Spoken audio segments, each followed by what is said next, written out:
37°C human temperature. നമുക്ക് ഈ പനി എന്ന് പറയല്ലോ. അപ്പൊ എന്താ, നമ്മുടെ ടെമ്പറേച്ചർ കൂടുമ്പോഴാണ് പനി വരുന്നത്. സാധാരണ എല്ലാവരുടെയും ബോഡിയിൽ 37°C ഹ്യൂമൻ ടെമ്പറേച്ചർ ഉണ്ട്. അപ്പോ ഈ പരീക്ഷണം നിങ്ങൾ എന്ത് ചെയ്യണം? മഗ്നീഷ്യം ചരടാണ് കത്തിച്ചത്, ഒത്തിരി നേരം കത്തിച്ചു.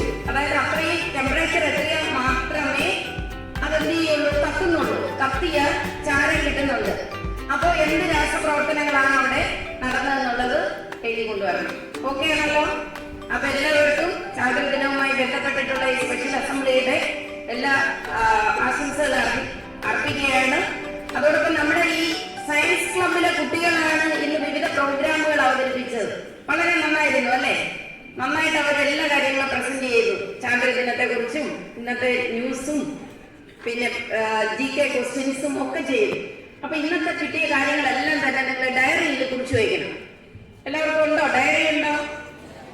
ഒരു നോട്ട്ബുക്കിനെ ഡയറിയിലേക്ക് വെക്കുക. ഓരോ അസംബ്ലിയിൽ എന്തെങ്കിലും പുതിയ കാര്യങ്ങൾ നിങ്ങൾക്ക് കിട്ടും. ആ കാര്യങ്ങളെല്ലാം അവിടെ എന്ത് ചെയ്യണം? ഡേറ്റ് വെച്ച് ചാന്ദ്രദിന സ്പെഷ്യൽ അസംബ്ലി എന്നൊക്കെ എഴുതി ഇന്നത്തെ പ്രവർത്തനങ്ങളെല്ലാം എഴുതി നിങ്ങളുടെ ക്ലാസ് ടീച്ചേഴ്സിനെയൊക്കെ കാണിക്കണം. ആഴ്ചയിൽ ഒരു ദിവസം അവർ നിങ്ങളുടെ ഡയറിയിലേക്ക് നോക്കും. ഓക്കെ ആണല്ലോ? ഓക്കെ.